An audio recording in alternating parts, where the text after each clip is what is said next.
Question એ છે કે life માટે સાચું ડિસિઝન શું છે? પૈસાનું ઇન્વેસ્ટમેન્ટ, જ્યાં શાંતિ, જગ્યા અને ફ્યુચરનો ટ્રસ્ટ મળે. તો આન્સર છે કેશવમ સ્કાયવ્યુ, 4 BHK, પીડીપી રોડ, ગાંધીનગર. એક લોયર તરીકે હું લો પર ટ્રસ્ટ રાખું છું, પણ ઘર ચૂઝ કરતી વખતે હું ધ્યાન રાખું છું દસ્તાવેજની સાથે સાથે ડિઝાઇન, ડાયરેક્શન અને ડેવલપમેન્ટલ વિઝનનો. અને કેશવમ સ્કાયવ્યુ આ બધાનું પરફેક્ટ કોમ્બો છે. 11 સીટની હાઈટ, દરેક રૂમ સ્પેશિયસ, એરી અને એકદમ પીસફુલ, જ્યાં તમારી ફેમિલી આરામથી રહે અને તમારું મન લોસની બહાર પણ રેસ્ટ કરે. ફેસિલિટીઝ એવી કે જ્યાં વર્ક લાઈફ બેલેન્સ થાય.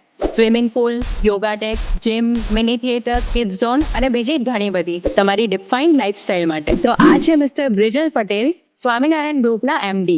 સો અમે સાંભળ્યું છે કે તમે તમારા કસ્ટમર્સને પોઝિશનના 3 months પછી જ સોસાયટી હેન્ડઓવર કરી દો છો. તો શું આ લેવલના પ્રોજેક્ટમાં તમે સેમ અપ્રોચ રાખશો? ડેફિનેટલી, શા માટે નહીં? કેમ કે અમે અને અમારી કંપની બંને ઓનેસ્ટલી જે કામ કરી રહ્યા છે, તો અમે ગણતરી એવી રાખીએ કે બધી વસ્તુ ટ્રાન્સપરન્સી છે. જનરલી હા, આ લેવલના પ્રોજેક્ટમાં એવું થાય કે કસ્ટમર ક્યાંક ને ક્યાંક તૈયારી બતાવતા નથી હોતા, તો અમે તેમ છતાં અમને 7 થી 8 મહિના બીજા એક્સ્ટ્રા ટાઈમ આપતા હોઈએ છીએ, જેથી 12 મહિના સુધી અમે મેન્ટેન કરીએ છીએ. તો આ લેવલના પ્રોજેક્ટમાં ક્યાંક ને ક્યાંક મૂડી બી મોટી હોવાની, રાઈટ? આ પૈસાનું ભંડોળ સારી રીતે મેનેજ થાય, રાઈટ? સારી રીતે આખું પ્રોજેક્ટ મેન્ટેન થાય અને એકદમ ટ્રાન્સપરન્સીથી થાય. એટલે સેમ લેવલની અમારી આ પ્રોજેક્ટ માટે બી એવી અપ્રોચ રહેશે.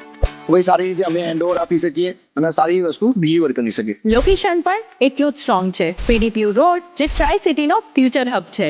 ગિફ્ટ સિટી અને એરપોર્ટ જસ્ટ મિનિટ્સ અવે. પ્રોપર લોકેશન, પ્રોપર ડિરેક્શન, જે લોયર પણ અપ્રૂવ કરે છે. અને ખાસ તો છે પેમેન્ટ પ્લાન. 50% અત્યારે અને 50% ડિસેમ્બર 2027માં. એટલે કોઈ બર્ડન નહીં, બટ ઓનરશિપની મજા મળી જાય.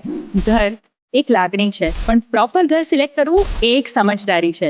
અને આજની સમજદારી એટલે કેશવમ સ્કાયવ્યુ. સો ફ્લેટ જો અને દસ્તાવેજ પણ, અને પછી ડિસાઈડ કરો. જ્યાં લાગણી અને લોજિક બંને એકમત થાય. સ એટલે શાંતિ, સ એટલે સમૃદ્ધિ, સ એટલે સલામતી. અને આ બધાની પાછળ છે નામ સ એટલે સ્વામિનારાયણ ગ્રુપ.